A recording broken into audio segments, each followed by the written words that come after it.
right, so now we are going to proceed with the session. And it is a real pleasure to introduce you now to Dr. Alberto Rábano from the Fundación CIEN in Madrid. He's going to talk us about clinicopathological heterogeneity in Alzheimer's disease, lessons from the Vallecas Alzheimer's study. Thank you. Okay, good morning. Thank you for the invitation. And I think it's there.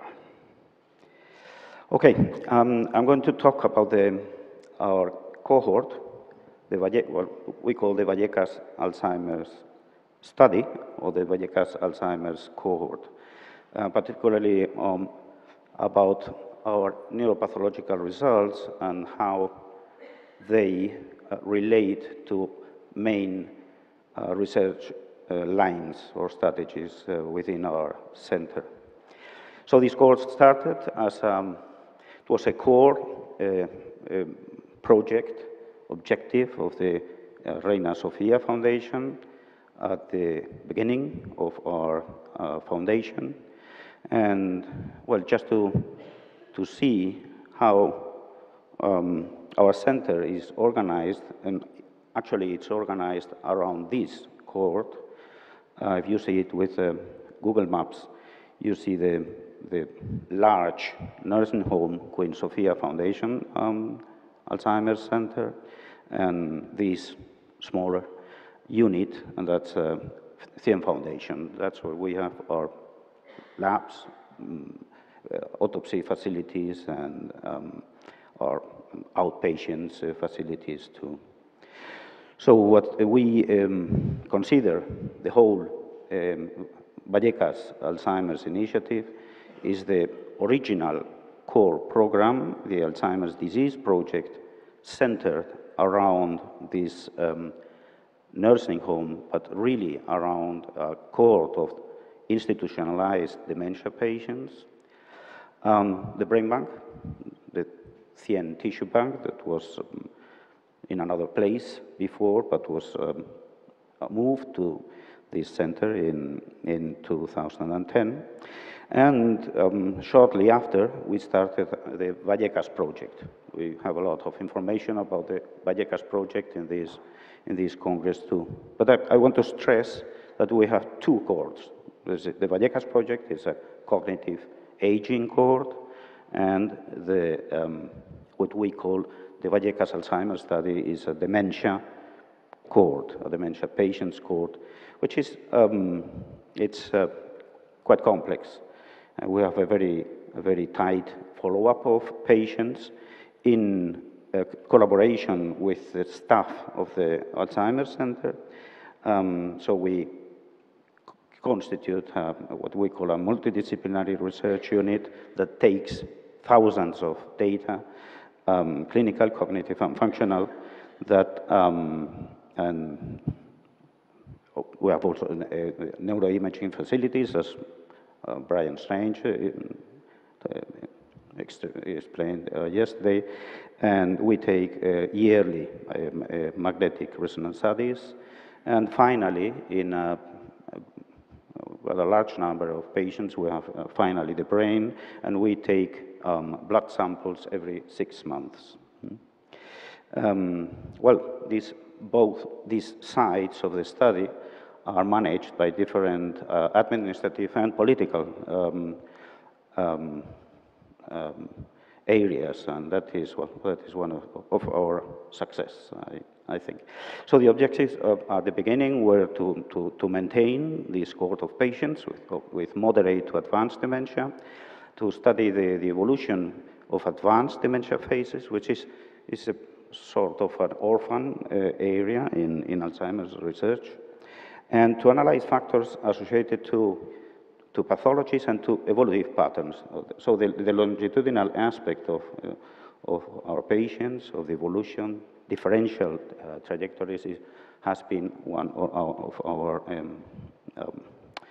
focuses.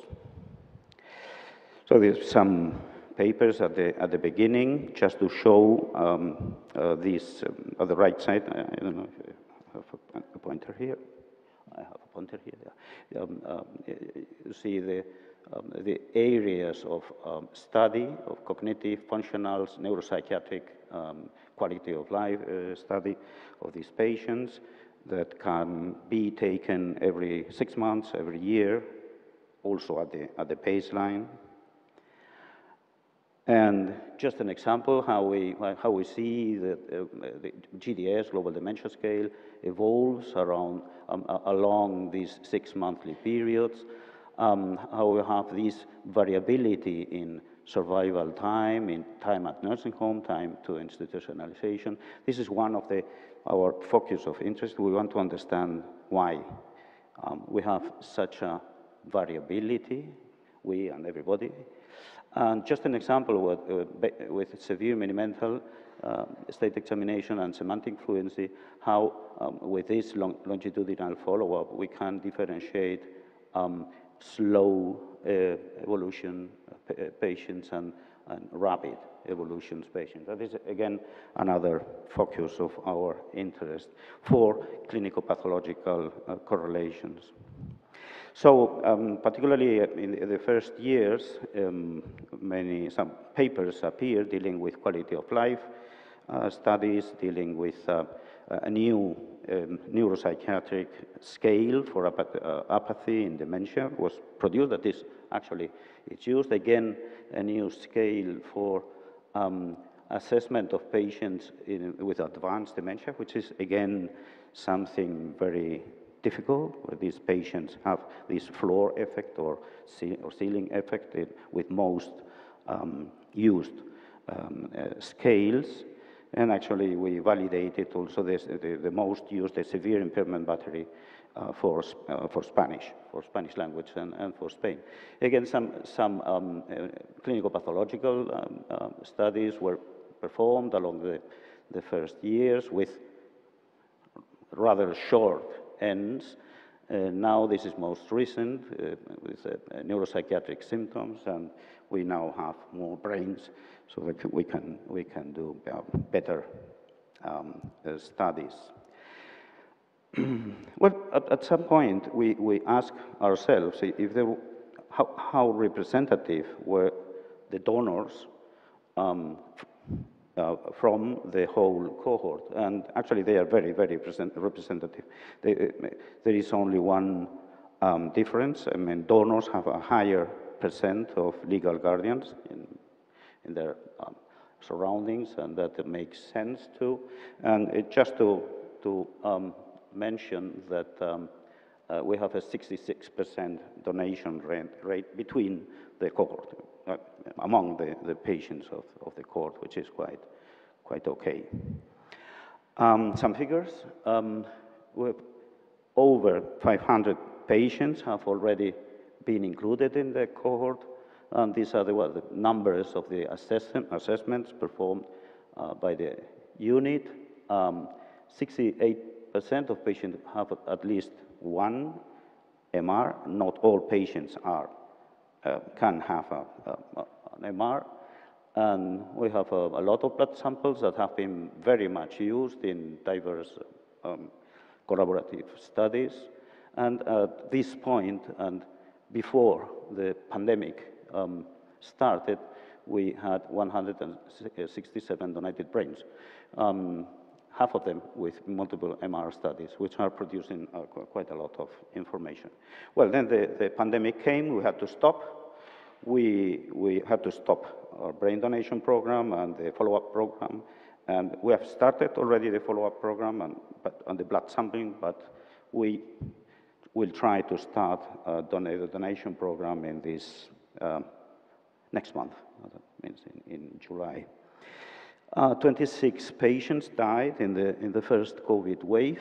That is the average of Madrid nursing homes. And but we have, well, one positive, so to say, aspect is that we have a high percent of patients with documented previous asymptomatic or symptomatic COVID. And that can be very useful for studying in the future the impact of COVID-19 on neurodegenerative pathology, which is something that we are asking ourselves continuously.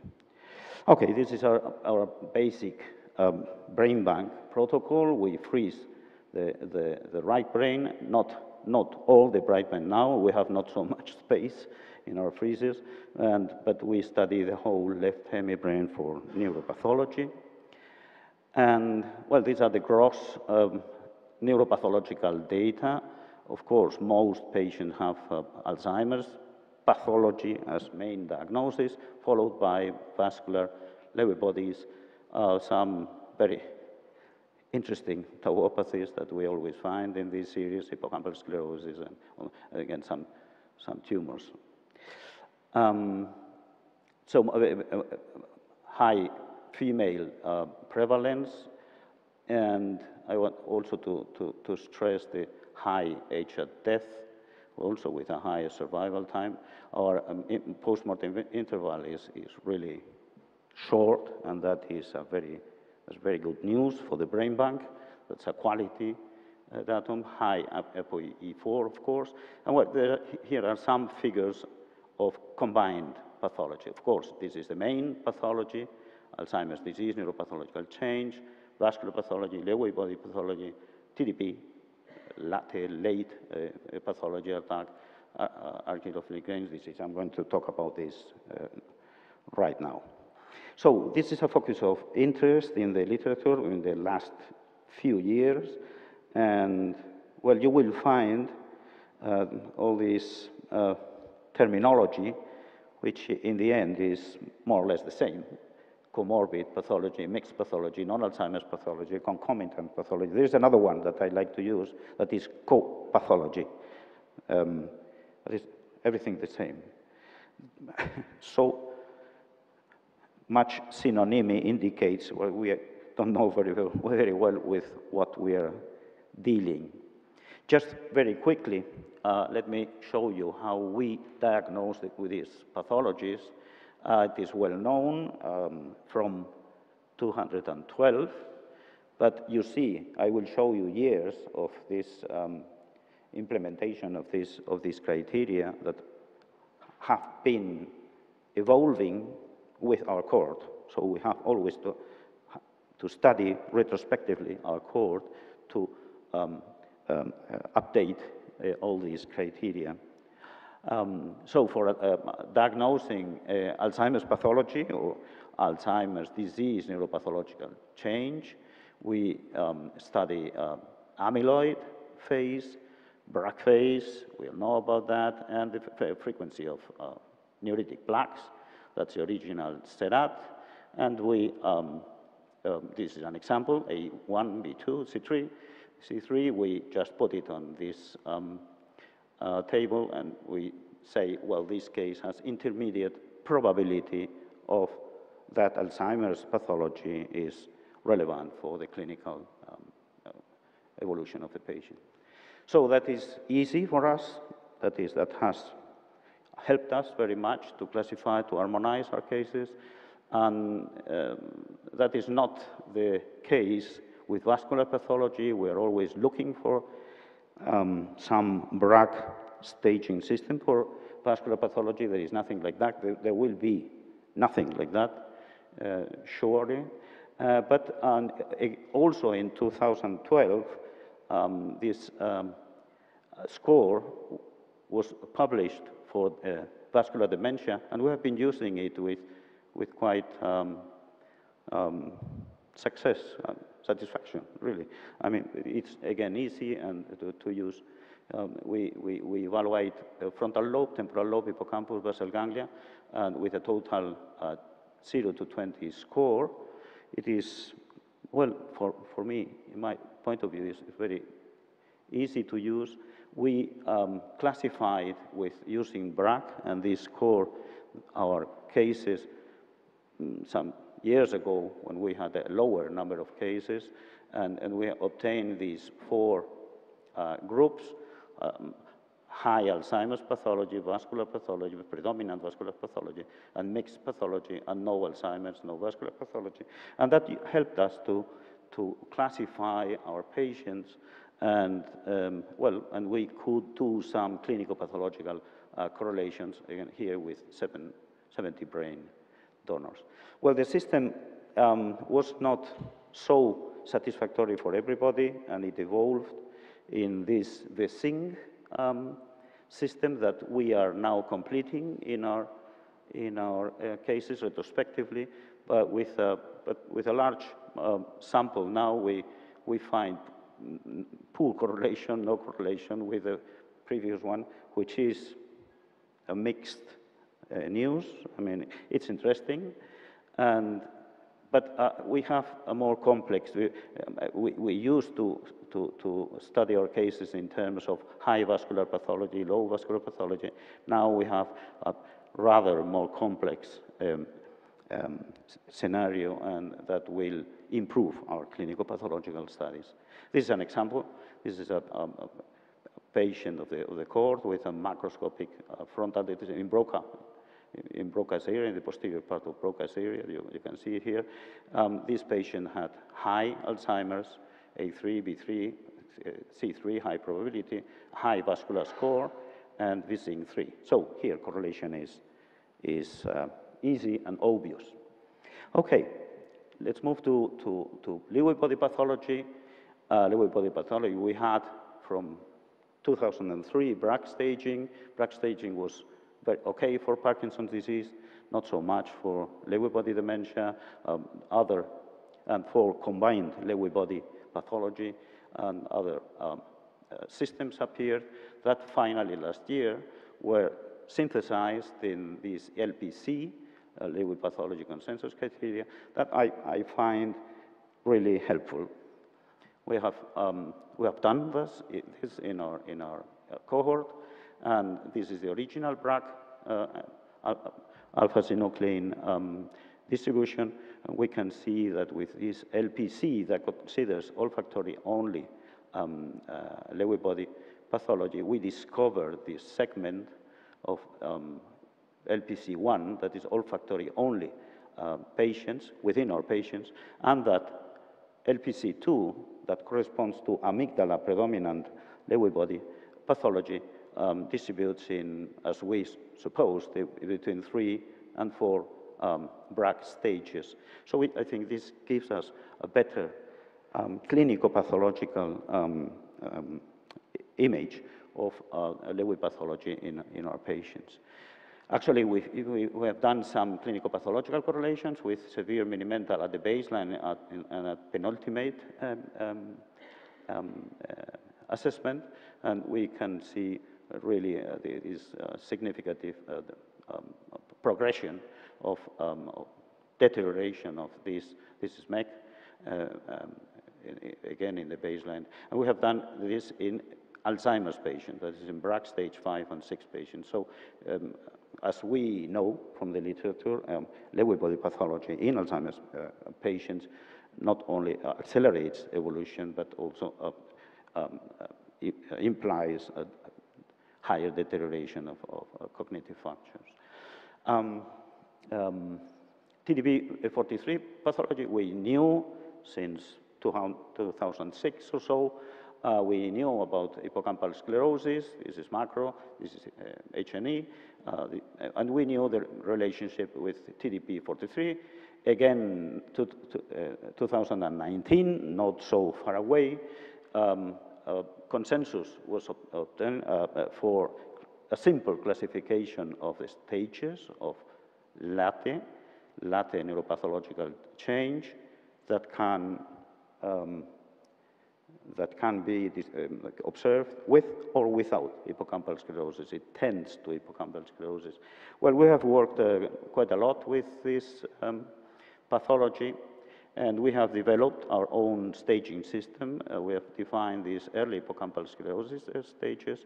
Stage 1, we see hypercellularity in the junction between CA1 and subiculum. This stage 2, this collapses rather without sclerosis, and then we have the advanced hippocampal sclerosis stages, stage 3 and 4, short sclerosis that was described already, segmental was called by some authors, and long segment hippocampal sclerosis, stage 4. So we find that this staging, sorry for this size. This orange line is the line of the regression line with age at death of latte, and the green one is the regression line of this staging system in the hippocampal head. We have done it for the head and for the body. So this is a high correlation, so we are obtaining additional information with this. We have done also factor analysis. We see that our staging system in the head and in the body of the hippocampus segregates from TDP, partially from TDP43.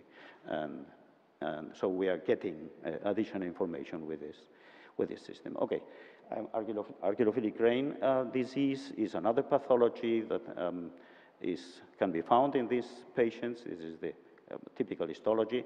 This was discovered in the 20th century at the end, but this is not so much recently. This one is really recent and really important because it's very prevalent, aging-related tau astrogliopathy, or TAC.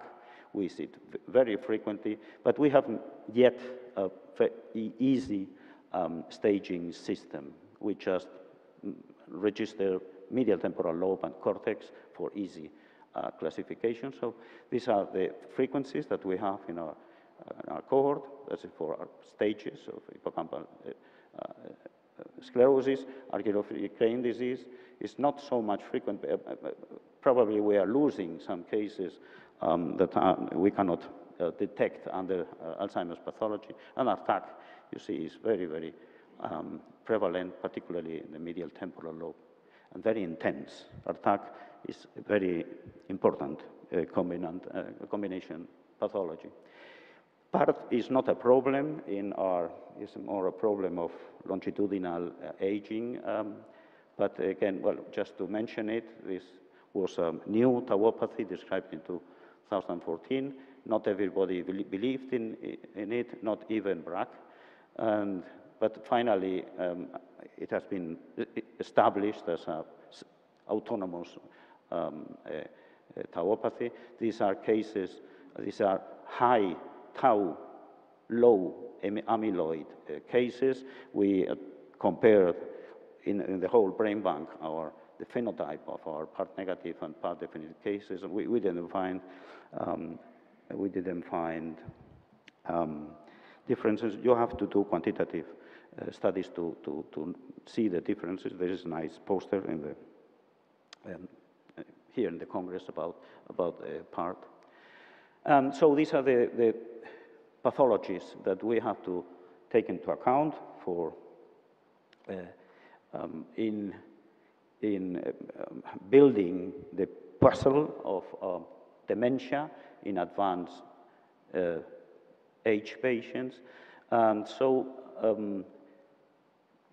it could look like that, and that was what we thought when we started with this. Well, we have to find different pathologies, but no, we have to find different patterns.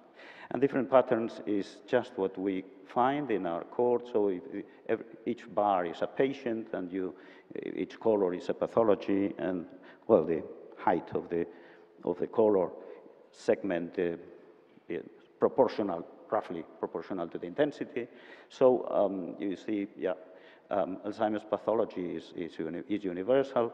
Vascular pathology is variable, but also quite universal, and the other ones make all these case mix that we usually see. We have to take into account these neuropathological data in all research lines that we are now developing at Fundación CIEN, plasma biomarkers. Pascual is going to talk about that, genomics, blood proteomics, combined pathology, correlations, phenotypic heterogeneity in Alzheimer's pathology, as Ivan Burgueño talked the other day, brain atrophy patterns, and early hippocampal sclerosis. Some lessons for the future.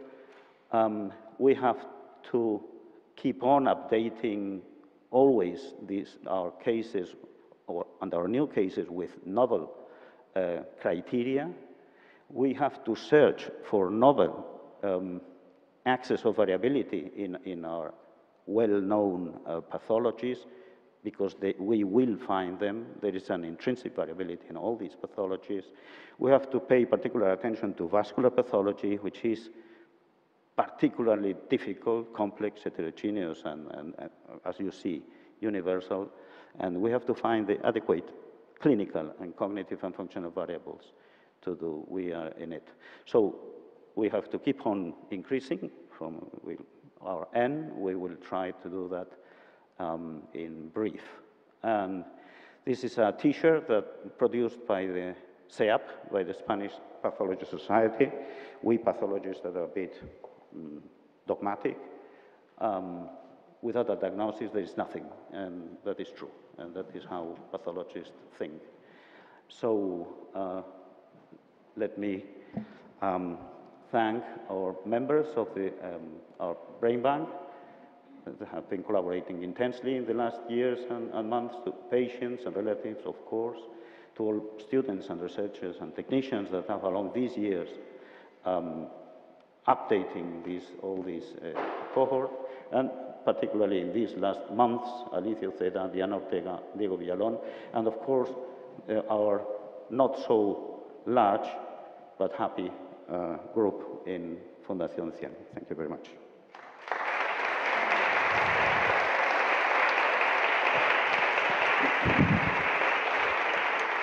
Thank you very much, Alberto. We have time for a few questions. Yeah, Antonio.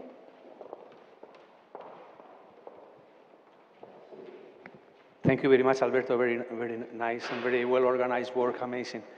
So my question is related to the samples that you take. You are taking a lot of samples, blood samples, and my question is if you are doing transcriptomics, because it should be reasonably easy to get blood impacting to do a lot of studies in RNA. So this is my question. Yeah, thank you. Well, we are not doing it right now as part of our research projects, but they can be used for that research. Yeah, I think it's, our blood samples are, as all our biological samples are partially dedicated to our own samples, but all blood samples belong to the brain bank. So the relatives sign that that is particularly useful in our center. They belong to the brain bank, so they belong to the scientific community. So you have just to ask for them, and you get them. They are blood samples with corresponding full, deep neuropathological study, and that is why they are being very much used. We try to give them, but we try to be careful also with the transferences. Alberto, I have a question for you. Thank you very much. It's amazing to see how the heterogeneity of neurodegenerative disease is increasing and increasing, right? So what is your opinion about the use of CSF markers, tau and A-beta, for the diagnosis of, for example, Alzheimer's disease? Do you think it has a value?